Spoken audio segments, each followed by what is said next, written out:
이명박 전 대통령이 적폐청산 수사에 대해 공개적으로 반발한 것과 관련해 검찰은 반응을 자제한 채 말을 아꼈습니다.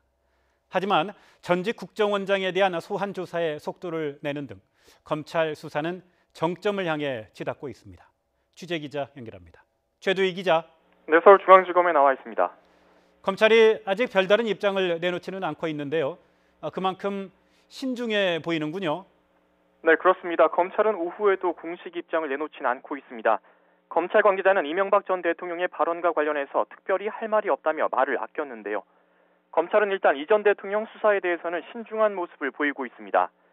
사이버사령부의 여론조작 활동을 지시한 혐의 등을 받고 있는 김관진 전 국방부 장관의 구속영장에도 이 전 대통령이 거론된 바는 없다며 선을 그었는데요. 하지만 김 전 장관이 어제 구속되면서 검찰 수사는 한층 탄력을 받고 있습니다. 특히 김 전 장관이 사이버사 인력 충원과 관련해서 우리 사람을 뽑으라는 이 전 대통령의 지시가 있었다며 혐의를 일부 시인한 것으로 전해지면서 윗선인 이 전 대통령에 대한 검찰 조사는 불가피할 전망인데요. 다만 이명박 정부 시절 국정원장이던 원세훈 전 원장에 대한 검찰 조사 그리고 이 전 대통령의 다른 의혹 사건 수사 등이 남아있어서 조사 시점은 박근혜 전 대통령에 비해선 다소 늦어질 것으로 보입니다. 네, 최두희 기자. 검찰이 국정원의 특수활동비 청와대 상납 의혹과 관련해서 내일 이병기 전 국정원장도 소환 조사하죠.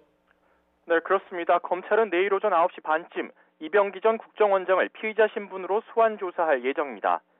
이 전 원장은 앞서 박근혜 정부 시절인 지난 2014년 7월부터 이듬해 3월까지 국정원장으로 재직했고 이후 대통령 비서실장을 지냈는데요. 검찰은 앞서 조사한 남재준, 이병호 전 원장과 마찬가지로 청와대의 특수활동비를 상납한 배경 등을 확인할 예정입니다. 내일 이 전 원장을 끝으로 박근혜 정부 시절 국정원을 이끈 전직 국정원장 3명에 대한 소환 조사는 마무리 단계에 접어들게 됐습니다. 검찰이 앞서 특수활동비의 종착지, 그러니까 상납고리의 최정점이 박근혜 전 대통령이라는 진술을 확보했기 때문에 박 전 대통령에 대한 직접 조사도 사실상 초읽기에 들어간 모습인데요. 일단 검찰은 특수활동비 일부를 상납받았다는 의혹을 받고 있는 조윤선, 현기환 전 정무수석 등에 대한 소환 조사를 마친 뒤 곧바로 박 전 대통령 조사를 할 것으로 관측됩니다. 다만 박 전 대통령이 자신의 재판마저 출석을 거부하는 점 등을 고려할 때 방문 조사를 나가는 방안을 유력하게 검토하고 있는 것으로 전해졌습니다. 지금까지 서울중앙지검에서 YTN 최두희입니다.